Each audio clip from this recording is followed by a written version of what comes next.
Sa nagapanguna nga balita, delivery rider ginbuno patay sa iya kasilingan sa barangay Cubay, Haro. Suspect arestado. Si Zen Kilantang Sasa nakatutok live sa Haro, Iloilo City. Zen?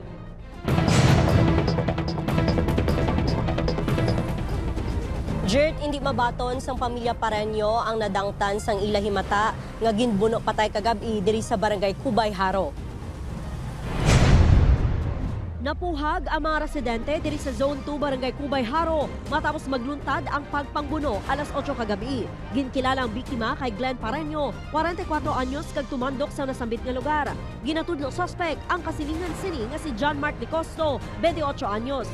Sunod sa bada sang biktima, nasalapay sang bisikleta ni De Costo ang top box sa motorsiklo sang iya amay nga nagatrabaho bilang isa ka delivery rider. Wala pa makontento ang suspect, ginsipa pagit sini ang top box kag didto nagumpisa ang pagsabtanay sang duha. Kasunod sini, hinali lang nga ginbuno ni De Costo si Pareño sa dughan. Ginabalansa ni Papa nga ano na imuya dyan, Mark yaman nga wala kaya gahinay maglabay ka. Tas ginsabat si Papa nga kaya gamay ko no sang amon nga alagyan didre ako no ginapamutang bala mga gamit ya. Di yun gitiklo dyan si Papa. Abi ni Papa manumbag lang sayat. Magisi di si Papa mamo. Gindala pa sa ospital ang biktima apang ginbawian man sang kabuhi. Nagapati si Loreline nga may dumot ang suspect sa ila amay bangod may mga insidente na nga nagainitay ang duha sa ila eskinita. Hindi naman mabaton sang iloy sang biktima ang natabo sa iya. Siling ko diin siglin wala gi sila nanugid nga amo to natabo ma'am.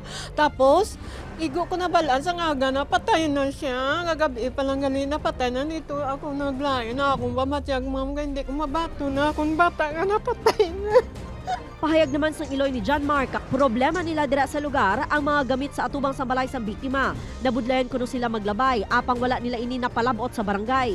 Para lang magutukan kami. Kaya man ko nagasakob ko, kung kisa nagatakilid ko agi, bis ka nabudlayan ko, nagabitbit ko sang dukat. Nalagyo pa si John Mark apang nadakpan man inis ang kapulisan. The suspect was already arrested right after the hot pursuit operation conducted by the Station 3.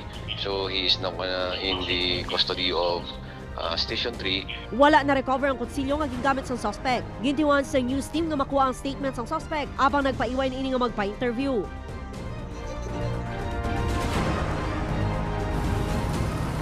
Jert, sa Iloilo City Police Office, ginatun-an na sang Police Station 3 kung murder o kung homicide ang kaso nga igapasaka batok sa suspect. Jert? Madamo gayud nga salamat sa detalye, Zen Kilantang Sasa.